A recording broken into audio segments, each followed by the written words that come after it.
The Langston brothers once swore they'd never marry anyone but me. But when I finally choose one to be my husband, neither of them wants me. Nigel says, my career is my priority. I'm not considering marriage at the moment. Sean says, sorry, but I haven't had enough fun yet. Shortly after, they make my asthma act up during my engagement party just so they can please their new princess. As I writhe from the lack of oxygen, they cover her eyes so she won't see. They also mock me, saying I won't die from this. When I wake up in the hospital, I call my father. I'll marry the heir of the Blackwell family. Lying in the hospital bed with a bunch of tubes attached to my body, I stared blankly at the ceiling. Sean Langston, the younger of the Langston brothers, called. His voice came through the phone, thick with anger. Yvonne Satchman, where the hell have you been these past few days? You knew Queenie wasn't doing well, and you still faked being sick just to mess with her, didn't you? She hasn't been able to sleep for days and just got rushed to the hospital. It was then followed by another voice, Nigel Langston, the older brother. Say something, playing dead won't work unless you're actually dead. Otherwise, get over here right now and apologize to Queenie. The monitors around me started beeping in warning as my emotions surged in that instant. Tears slipped down my cheeks. At that exact moment, a thought crossed my mind. Perhaps I should have just died on my way to the hospital earlier. I was born with a weak constitution and have suffered from asthma since I was little. But thankfully, over the years, the brothers had taken good care of me. I'd only had one serious asthma attack. That one time was when I first arrived at the Langston residence. Sean, who always acted like he wasn't afraid of anything, ended up crying his eyes out. Regardless, he stubbornly stayed by my bedside. After I was discharged, Nigel spent 3 days cleaning the house until not even a single stray strand of hair could be found. Back then, I naively believed their love was unshakable and would last forever. Unfortunately, that belief was shattered the moment Queenie Yates appeared. What once felt like a passionate, all-consuming love in our youth was blown away, dispersed like smoke in the wind. I silently hung up the phone, took off my oxygen mask, and sent Dad a text. Dad, I've thought it through. I'm willing to marry Joseph Blackwell. He called back almost instantly, his voice full of concern as he asked, Yvonne, did something happen? You don't have to force yourself for me. As for the Langston brothers, I cut him off, choking back tears as I tried hard to keep my voice steady so he wouldn't worry. I'm fine. I'm ready to marry the Blackwell family's golden boy. Back when Mom died unexpectedly, Dad worked himself to the bone to hold the Satchman family, spending most of his time overseas. I was taken in by Mom's mentor and ended up living with the Langston brothers. Later on, Dad made a comeback. Even the powerful Blackwell family in Nautilus extended a marriage proposal, but he never forced me, leaving me with the final decision. To him, nothing mattered more than my happiness.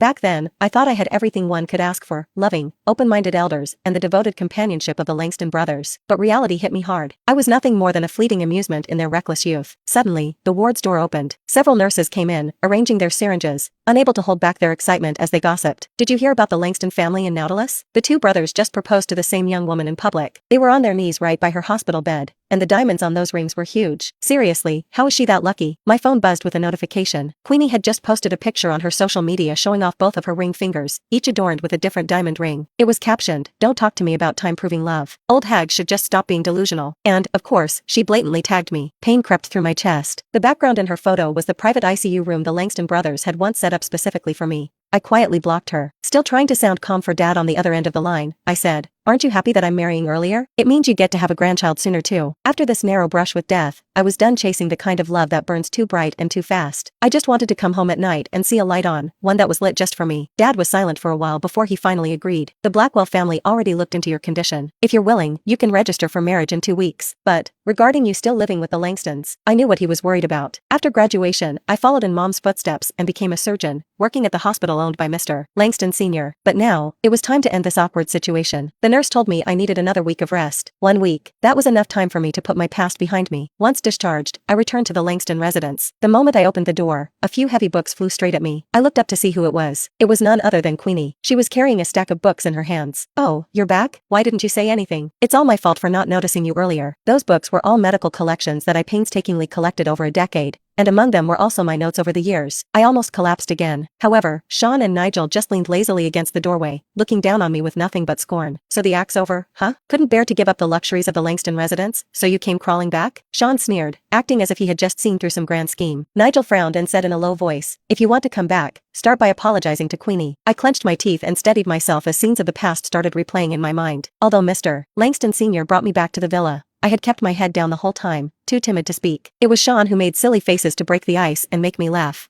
Meanwhile, Nigel had given up his own bedroom for me and assured me with the gentlest voice that this would always be my home. I ended up living here for over a decade, naively believing I might one day become the lady of this household. All was well until the day I hired Queenie as an intern. She came from a humble background, and I felt sorry for her, so I invited her home for dinner. One dinner turned into many more. It started with her accidentally damaging my clothes and jewelry. Now, she had the nerve to throw out my treasured collection of medical books and notes. She knew full well how much they meant to me. I stepped forward, ready to confront her, but Sean shoved me hard back to the ground. Queenie is the lady of the house now. She can throw out whatever she wants, and you'd better stop bullying her. What? Do you still think you're running the hospital? You're just an employee of the Langston family. You're nothing special. From now on, you'll be Queenie's assistant. Move into the maid's quarters and quit walking around like you own the place. Queenie leaned coquettishly against Nigel's chest, clearly loving every second of it as she shot me a triumphant look. Nigel wrapped an arm around her protectively and shot me a cold look. Did you hear that, Yvonne? We're not going to spoil you like before. Despite his reputation as the iron judge in the office, he used to treat me with warmth and gentleness. If this were before, seeing this side of him would have kept me up all night. But now, knowing I'd be leaving this house for good, I couldn't be bothered. I averted my gaze. My chest ached and felt as though it was about to explode. Despite that, I replied calmly, I'll move out as soon as I can. As for being an assistant, I'm not qualified for the job. I'll just resign. Sean let out a mocking laugh. Trying to act pitiful again? Sorry, we're not falling for that crap anymore. But for your deceased mother's sake, we'll still throw you a bone. We won't let you starve in the streets. No need. I, Yvonne Satchman, could live without relying on men. If something was tainted, I wouldn't keep it. I'd throw it out. Back then, I came to the Langston residence all alone. Now, I had barely anything to pack. All those clothes and accessories were gifts from the Langston Brothers. They used to bring luxury store assistants to the house with new seasonal collections for me to choose from. Even when I gasped at the price tags and refused, they'd just pull me into a hug and assured me that I deserved the best in the world. And now, those same clothes had been secretly cut to shreds, crumpled into corners. Once, I was the apple of the Langston Brothers' eyes. Now, I was just another piece of trash in their gutter. I let out a soft, indifferent chuckle. All I wanted was to take the few things that truly mattered, Mom's keepsakes in the safe and the little pet turtle by the window. But when I looked toward the tank, I froze. The turtle was lying on its back, and its hard shell was covered with vicious bite marks. Back when I first arrived at the Langston residence, I was always quiet and withdrawn. Seeing that, Nigel gave me a little pet turtle as a gift. Not only did it trigger my asthma, but it also my turtle. I resisted the urge to sniffle. Carefully, I wrapped my turtle's tiny body in a silk scarf and stormed out of the room with clenched teeth. Right then, I bumped straight into Nigel, who was walking upstairs with Queenie. The moment he saw the turtle in my hands, his eyes flashed with a flicker of surprise. However, it was quickly replaced with anger. Yvonne, what kind of doctor are you? You let an innocent life die just to throw a tantrum and spite us? A cold smile tugged at my lips. After all these years, he should have known exactly what kind of person I was. But ever since Queenie showed up, everything I did was wrong. There was no point arguing. I just wanted to get out of this house as soon as possible. I said solemnly, you're right, sir. Thank you for your advice.